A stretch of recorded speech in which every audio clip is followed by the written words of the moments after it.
जिन्होंने जटारूपी वन से निकलती हुई गंगा जी के गिरते हुए प्रवाहों से पवित्र किए गए गले में सर्पों की लटकती हुई विशाल माला को धारण कर डमरू के डम डम शब्दों से मंडित प्रचंड तांडव किया, वे शिव जी हमारे कल्याण का विस्तार करें। जिनका मस्तक जटारूपी विशाल सागर में वेग से घूमती हुई गंगा की चंचल तरंग लताओं से सुशोभित हो रहा है, ललाटाग्नि धक धक जल रही है, सिर पर चंद्रमा विराजमान है, उन भगवान शिव में मेरा निरंतर अनुराग हो। गिरिराज किशोरी पार्वती के विलास कालोपयोगी शिरोभूषण से समस्त दिशाओं को प्रकाशित होते देख जिनका मन आनंदित हो रहा है, जिनकी निरंतर कृपा दृष्टि से कठिन आपत्ति का भी निवारण हो जाता है, ऐसे किसी दिगंबर तत्व में मेरा मन आनंद प्राप्त करे।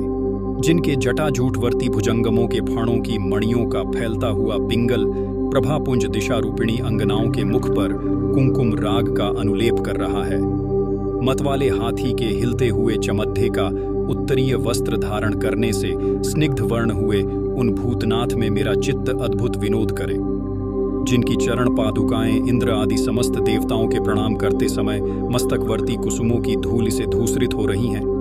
नागराज के हार से बंधी हुई जटा वाले वे भगवान चंद्रशेखर मेरे लिए चिरस्थायिनी संपत्ति के साधक हों। जिन्होंने ललाट वेदी पर प्रज्वलित हुई अग्नि के स्फुलिंगों के तेज से कामदेव को नष्ट कर डाला था, जिनको इंद्र नमस्कार किया करते हैं। सुधाकर की कला से सुशोभित मुकुट वाला वह उन्नत विशाल ललाट वाला जटिल मस्तक हमारी संपत्ति का साधक हो। जिन्होंने अपने विकराल विकराल भाल पट्ट पर ढक ढक जलती हुई अग्नि में प्रचंड कामदेव को हवन कर दिया था। गिरिराज किशोरी के स्तनों पर पत्र भंग रचना करने के एकमात्र कारीगर उन भगवान त्रिलोचन में मेरी धारणा लगी रहे।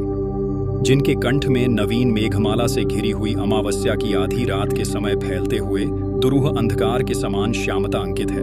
जो गज चर्म लपेटे हुए हैं वे संसार भार को धारण करने वाले चंद्रमा से मनोहर कांति वाले भगवान गंगाधर मेरी संपत्ति का विस्तार करें। जिनका कंठ देश खिले हुए नीलकमल समूह की श्याम प्रभा का अनुकरण करने वाली हरिणी की सी छवि वाले चिन्ह से सुशोभित है।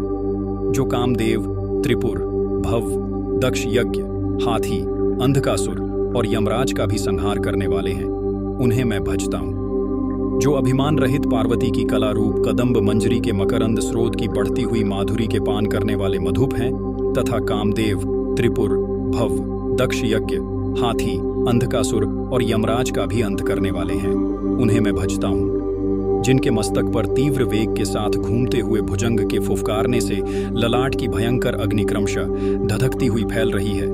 धीमी धीमी बजते हुए मृदंग के गंभीर मंगल घोष के क्रमानुसार जिनका प्रचंड तांडव हो रहा है, उन भगवान शंकर की जय हो। पत्थर और सुंदर बिछौनों में, सांप और मुक्ता की माला में, बहुमूल्य रत्न और मिट्टी के ढेले में, मित्र या शत्रु पक्ष में, तृण अथवा कमल लोचना तरुणी में, प्रजा और पृथ्वी के महाराज में समान भाव रखता हुआ मैं कब सदाशिव को भजूंगा।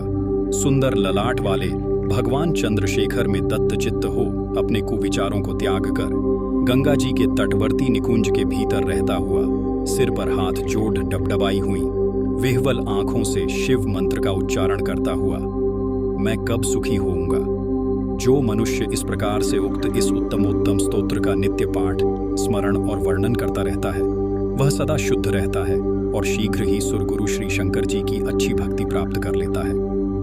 वह विरुद्ध गति को नहीं प्राप्त होता, क्योंकि श्री शिव जी का अच्छी प्रकार का चिंतन प्राणी वर्ग के मोह का नाश करने वाला है। सायंकाल में पूजा समाप्त होने पर जो रावण के गाए हुए इस शंभु पूजन संबंधी स्तोत्र का पाठ करता है, भगवान शंकर उस मनुष्य को रथ, हाथी, अश्व से युक्त सदा स्थिर रहने वाली संपत्ति देते हैं। इस प्रकार श्री रावण कृत शिव तांडव स्तोत्र संपूर्ण